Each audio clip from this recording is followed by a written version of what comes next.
I never actually thought I would be in the wealth management space or the financial services industry at all. I grew up in a household that had zero financial acumen. It was you earn it, you spend it kind of mentality. I didn't even know the industry existed, quite frankly.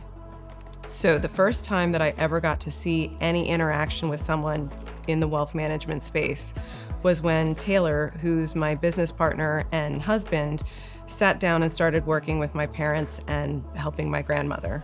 And it was the first time that anybody actually took the time to sit down and teach them anything about planning, different tools, different options, really think through different strategies. And it was such a drastic improvement in their lives that it was inspirational.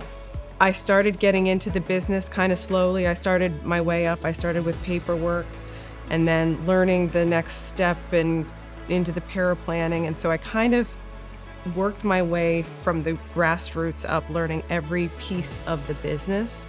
And what really inspired me and really got me excited were the different strategies and the different planning options. So whereas a lot of people come into the industry because they're into money and they're into performance and into portfolios, I came in from the planning side of things. And while yes, it's important to have a great portfolio, the right portfolio, and that can help you make a couple extra points on your return, when you combine that with the right strategies, the return is going to be magnified by multipliers. And that's something that can really impact a person, not just a person's life, but their family and their legacy. So I really get to have an impact in a multi-generational affair. And that's so exciting for me.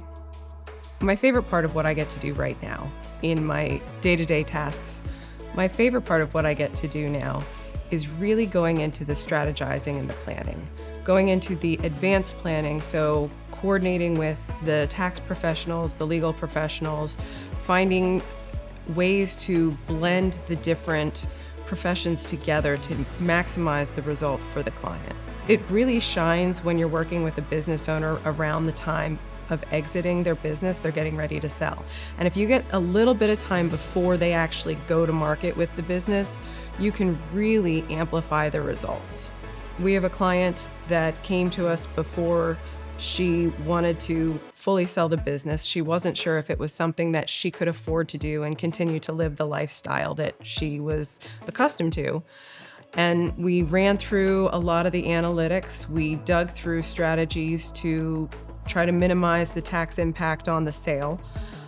People don't often realize just how big of a bite taxes are going to be when they sell their business. And so if you have a little bit of extra time in advance of that, you can really, really keep more of the money in your pocket. We helped her walk through the letter of intent. We helped her with the negotiating, making sure that the tax professionals and the valuation professionals had all of the information that they needed to come to the right conclusions, which helped her negotiate a much higher sale price. So at the end of the day, when she finally closed, she walked away from the table with about 20% more in her pocket than she would have otherwise.